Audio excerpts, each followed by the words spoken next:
ठीक है, फिर हेडिंग डालिए integrated rate equation.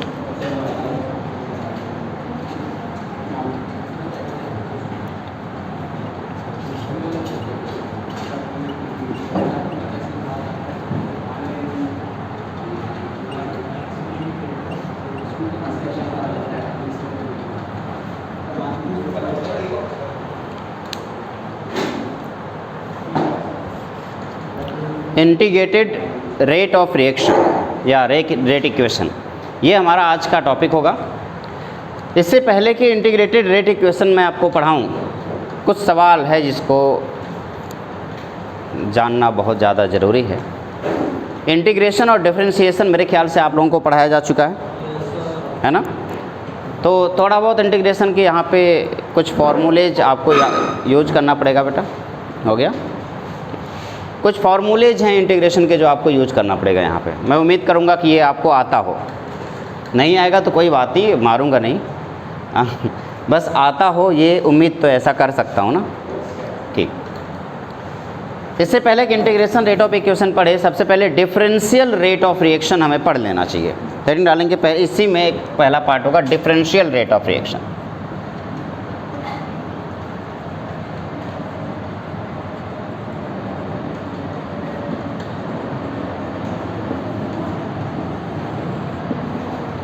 Differential rate of reaction, rate को कितनी तरीके से लिखा जा सकता है, कोई मुझे बताएगा? सबसे पहले मान लो एक रिएक्शन लेता हूँ मैं, एक सिंपल सा रिएक्शन है, ए गिव्स बी, ये रिएक्शन है। इस रिएक्शन का रेट कैसे लिखा जा सकता है? सबसे पहला इसका रेट लिखा जा सकता है minus D A upon D T. पहला तो ये लिखा जा सकता है इक्वेशन नंबर 1। दूसरा रेट को लिखा जा सकता है रेट लॉ के अकॉर्डिंग के ए टू द पावर एन, ये इक्वेशन नंबर 2। क्या दोनों रेट का ही फॉर्मूला है? पहला वाला फॉर्मूला भी रेट बता रहा है, दूसरा वाला फॉर्मूला भी रेट बता रहा है। जब दोनों फॉर्मूले आपको रेट बता रहे तो क्या दोनों रेट जो कैलकुलेट होके आएगा वो सेम होगा? अगर मैं दोनों रेट को इक्वल कर दूं फ्रॉम इक्वेशन नंबर 1 एंड 2, जैसे मैंने दोनों फार्मूलों को एक किया तो minus D A by D T की एक वैल्यू आएगी, क्या आएगी बताना बेटा? के ए टू दी पावर एन, यही तो आएगा। अगर मैं माइनस साइन को इस तरफ लेके आऊँ तो D A by D T की वैल्यू आएगी माइनस के ए टू दी पावर एन। अगर मैं डिफ्रेंशिएट कर रहा हूँ, यहाँ पे देख रहे हो ध्यान से, तो ए को दूसरी इस तरफ लाना होगा और टी को उस तरफ लेके जाना होगा।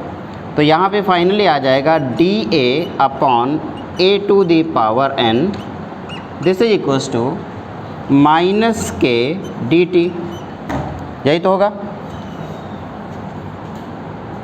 D A by A to the power N minus K D T, ये आपका डिफरेंशियल रेट इक्वेशन हो गया।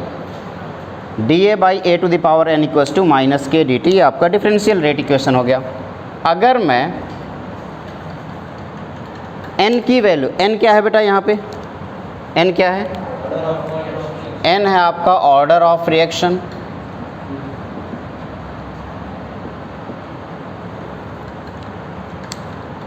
a क्या है?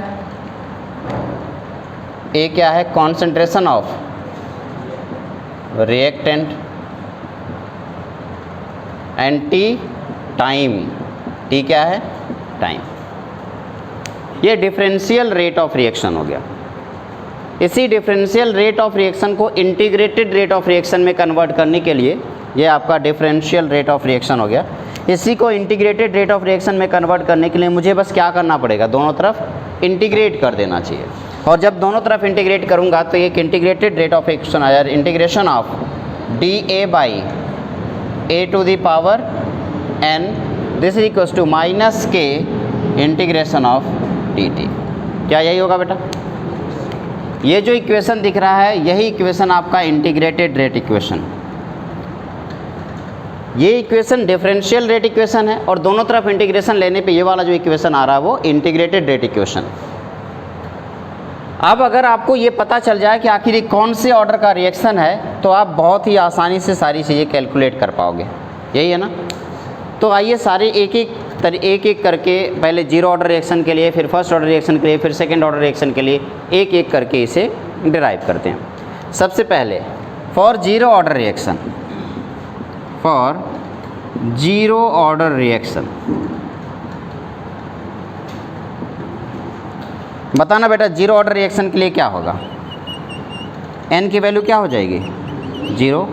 अगर n की वैल्यू 0 हो गई है तो इस तरीके से आपका ये जो रिएक्शन का जो रेट आएगा वो रेट क्या आ जाएगा, rate this is equals to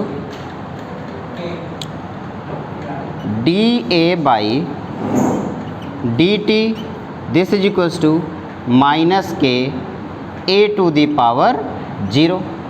a to the power 0 की वैल्यू क्या हो गई, 1। तो फाइनली ये बन गया आपका dA by dt equals to minus K. अगर मैं dt को उस तरफ लेके जाऊं तो यही इक्वेशन ऐसे बन जाएगा, dA this is equals to minus K dt, यही बनेगा ना बेटा। दोनों तरफ इंटीग्रेट कर देते हैं, taking integration on both side, dA this is equals to minus K integration of dt।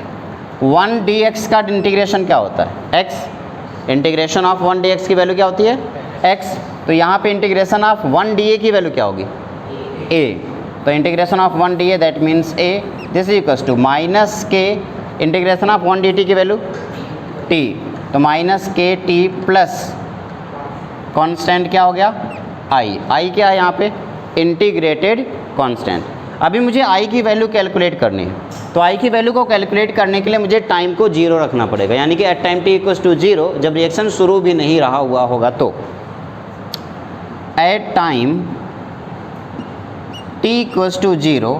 ज़रा बताओ जब रिएक्शन शुरू नहीं हुआ था उस टाइम पे रिएक्टेंट का कॉन्सेंट्रेशन क्या था, a की वैल्यू क्या थी, A0, क्योंकि रिएक्शन जो है वो तो कुछ ना कुछ तो था, प्रोडक्ट उस टाइम पे 0 रहा होगा। हम ये रिएक्टेंट की बात कर रहे हैं ना, तो रिएक्टेंट क्या रहा होगा, इनिशियल कॉन्सेंट्रेशन रिएक्टेंट का क्या होता है, A0।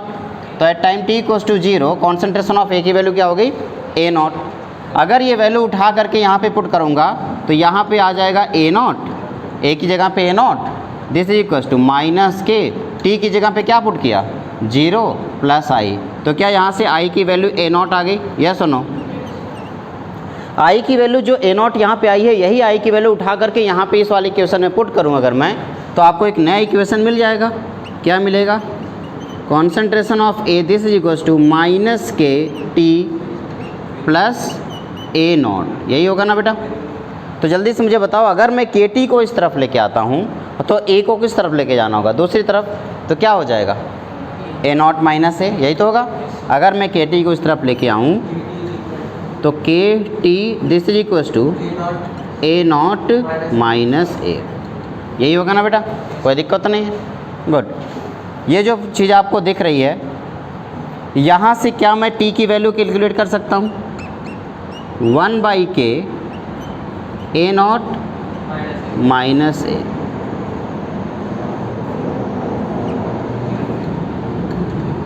किस ऑर्डर रिएक्शन के लिए है, जीरो ऑर्डर रिएक्शन के लिए। अब ये वाला जो इक्वेशन है इसे मैं एक इक्वेशन मान लेते हैं। इक्वेशन नंबर क्या कोई अभी दिया है, नहीं दिया ना, यहाँ पे 1 2 दिया है, इक्वेशन नंबर 3 है। क्या इस इक्वेशन नंबर 3 के बेस पे एक ग्राफ तैयार किया जा सकता है, हाँ या ना। इक्वेशन नंबर 3 के बेस पे कोई ग्राफ तैयार किया जा सकता है। इसको ध्यान से देखोगे तो आपको ये मिलेगा a this is equals to minus K T plus A0। क्या ये y equals to minus mx plus c है।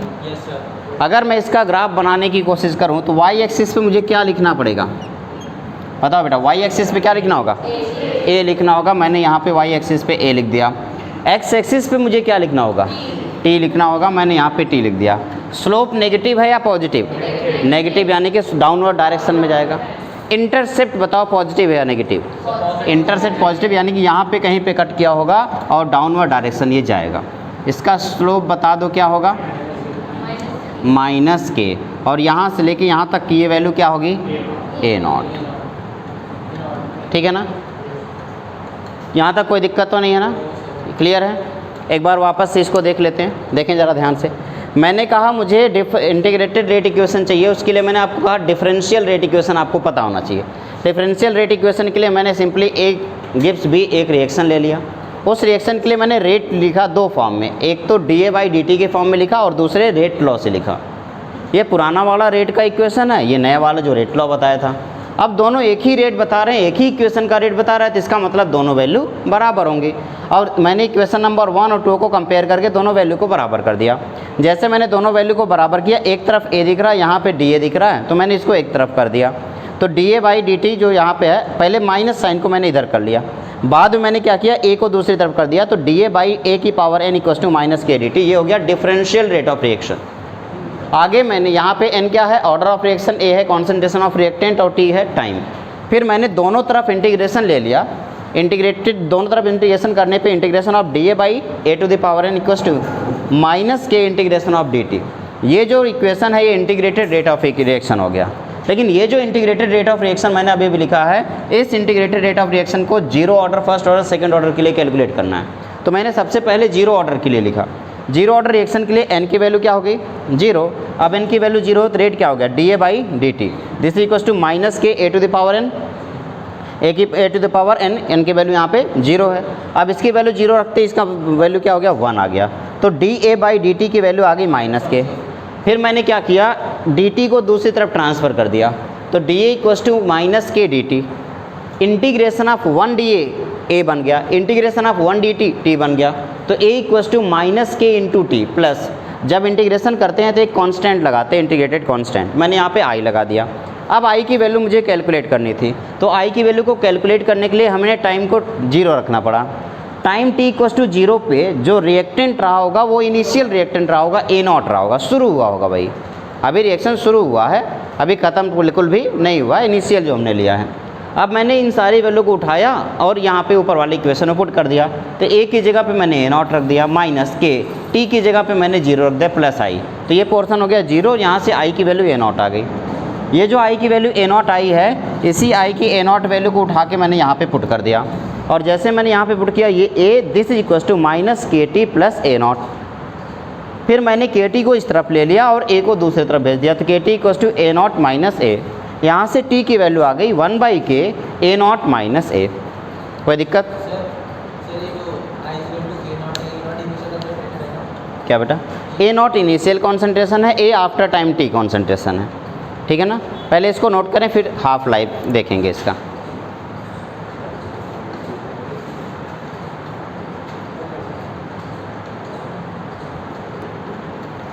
तो एक वर्ड है हाफ लाइफ। हाफ लाइफ का मतलब आधा जीवन। तो हाफ लाइफ एक वर्ड है, हाफ लाइफ का मतलब होता है आधा जीवन, यानी कि वो टाइम पीरियड जिसमें रिएक्टेंट अपने अमाउंट का 50% डिसोसिएट हुआ है और 50% बचा है, उसे हाफ लाइफ बोलते हो। जैसे मान लीजिए आपके पास 5 किलोग्राम का कोई रिएक्टेंट A है, ठीक है, और रिएक्शन शुरू हुआ, वो रिएक्टेंट A कुछ टाइम के बाद 5 का 2.5 किलोग्राम बच गया। इसका मतलब अपने अमाउंट, इनिशियल अमाउंट का 50% डिकम्पोज हो गया। तो वो जो इनिशियल अमाउंट का 50% डिकम्पोज होने में लगा टाइम है, उसी टाइम को आप लोग हाफ लाइफ बोलते हो। तो अगर मैं आपसे पूछूं कि इस रिएक्शन के लिए जो जीरो ऑर्डर रिएक्शन चल रहा है, इसके लिए मुझे हाफ लाइफ, ज़रा मुझे टाइम का फॉर्मूला बताओगे क्या? t इक्वल्स टू क्या है, 1/k a0 - a। तो अगर मुझे हाफ लाइफ निकालना हो यहीं पर,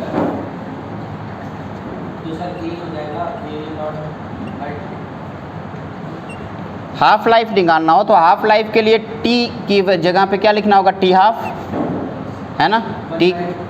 t क्या बन जाएगा बेटा, t हाफ। और उस टाइम पे a की वैल्यू क्या आएगी, a0/2, यानी कि स्टार्टिंग में आपने a0 लिया था, अब उसका आधा बचा है। ये वैल्यू उठाओ और उस वाले इक्वेशन में रख दो। तो आपने कहा सर t हाफ की जो वैल्यू आ रही है वो क्या आ रही है, 1/k a0 - a0/2। बताइए ज़रा क्या आएगा t हाफ की वैल्यू, 1/k क्या बचा यहाँ पे, a0/2, यही ना। यानी कि आप ये कह सकते हो कि t half is directly proportional to initial concentration. किसी भी रिएक्शन को अगर वो रिएक्शन जीरो ऑर्डर का है तो स्टार्टिंग में जितना ज़्यादा कॉन्सेंट्रेशन आप लेंगे उतना ज़्यादा टाइम लगेगा उस रिएक्शन को कंप्लीट होने में, और अगर आपने कॉन्सेंट्रेशन कम लिया है तो कम टाइम लगेगा, अगर आपने कॉन्सेंट्रेशन ज़्यादा लिया है तो ज़्यादा टाइम लगेगा। टी हाफ की वैल्यू डायरेक्टली आपको इनिशियल कॉन्सेंट्रेशन के डायरेक्टली प्रोपोर्शनल दिख रहा है। इसका नोट करें। हाँ बेटा, ये है सब जीरो ऑर्डर के लिए। अभी फर्स्ट ऑर्डर के लिए आपको करना होगा फिर से। तो पहले जीरो ऑर्डर के लिए हो गया। हाँ, ये हाफ लाइफ जीरो ऑर्डर के लिए है। ये किसका हाफ लाइफ है? जीरो। पहले मैंने हाफ लाइफ का टाइम निकाला और फिर हाफ लाइफ का जीरो ऑर्डर और हाफ लाइफ का ही आपका वो ग्राफ हो गया। इसके बाद किसकी बात करेंगे? फर्स्ट ऑर्डर रिएक्शन के लिए। पहले हाफ लाइफ जीरो ऑर्डर के लिए सारी चीज़ें लिख लीजिए।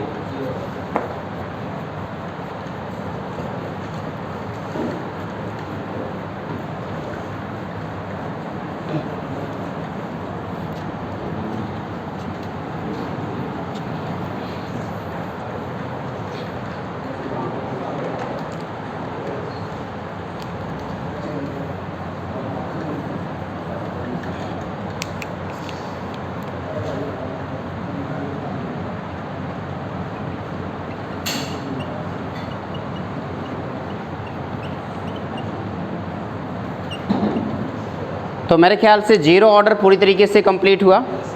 जीरो ऑर्डर रिएक्शन के लिए फिर से एक बार बताइए, जीरो ऑर्डर रिएक्शन के लिए टी की वैल्यू क्या होती है? 1/k A0 माइनस A, और टी हाफ की वैल्यू क्या होती है? 1/k A0/2। इसका मतलब ये हुआ कि T half is directly proportional to A0। Initial concentration ज़्यादा है तो टी हाफ की वैल्यू ज़्यादा होगी, इनिशियल कॉन्सेंट्रेशन कम है तो टी हाफ की वैल्यू कम होगी। ये सिंपल सा फॉर्मूला। अभी तक हम लोगों ने हाफ लाइफ या फिर जीरो ऑर्डर रिएक्शन के लिए सारी चीज़ें देख ली। जीरो ऑर्डर रिएक्शन के लिए जो हमने ग्राफ बनाया था, क्या वो ग्राफ स्ट्रेट लाइन बना था? और वाई एक्सिस पे क्या था? कॉन्सेंट्रेशन।